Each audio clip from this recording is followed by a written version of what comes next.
জুলাই যোদ্ধাদের উপরে ডিম নিক্ষেপ করেছে, তার প্রতিবাদ হিসেবে আজকে আমরা শেখ হাসিনার যে ছবি আছে সেখানে আমরা ডিম নিক্ষেপ কর্মসূচি পালন করব।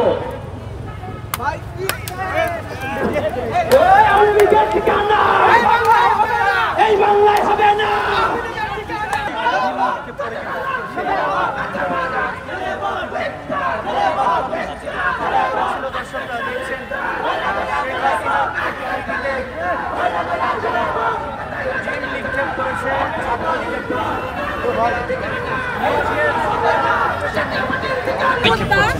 মানে তাসনিম যারা আপু তার উপরে কিভাবে তাকে লাঞ্ছিত করা হয়েছে আওয়ামী লীগের দুষ্কৃতীরা, মানে একজন কি বলবো তাকে কিভাবে তার উপরে মানে তার ধর্ষণের হুমকি দিচ্ছে, একজন তাসনিম যারা আপুরে হুমকি দেওয়া হয় নাই, এটা আমাদের নারী যারা আছে তাদেরকে এইভাবে কথা বলা হয়েছে।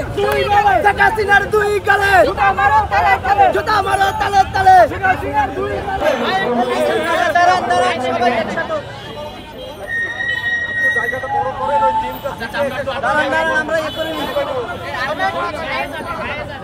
আরে আপনি তো গায়ে যাবে একটু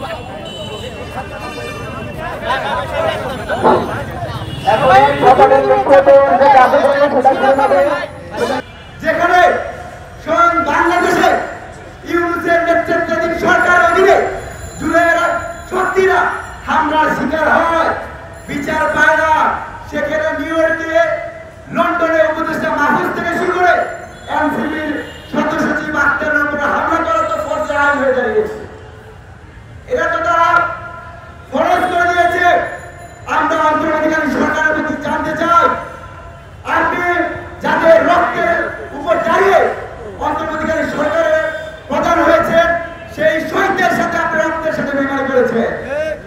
অন্তর্বর্তীকালীন সরকারের প্রধান উপদেষ্টা প্রফেসর ইউনুসেফ বিএনপি, জামাত, এনসিপি প্রতিনিধি তারা প্রফেসর হয়েছিলেন, সেখানে আমরা দেখতে পেয়েছি যখন তারা যুক্তরাষ্ট্রে পৌঁছায় জুলাই আগস্টে ছাত্র নাগরিক হত্যার সাথে যারা জড়িত, 2000 অধিক শহীদের রক্তের সাথে যারা জড়িত, প্রায় 30,000 আহত যোদ্ধা, যাদের মধ্যে প্রায় 700 জনের চোখ হারিয়েছে, এখনো যারা হসপিটালে চিকিৎসাধীন, সেই সন্ত্রাসী আওয়ামী লীগের দোসররা কিভাবে যুক্তরাষ্ট্রের এনসিপির সদস্য সচিব আক্তার হোসেনের উপর হামলা চালিয়েছে, তাকে ডিম নিক্ষেপ করা হয়েছে। একই সাথে আমরা দেখতে পেয়েছি এনসিপির আরেক নারী নেত্রী যারাকে অশ্লীল ভাষায় গালাগালি করেছিলেন, তাকে দর্শন করার হুমকি দিয়েছিল।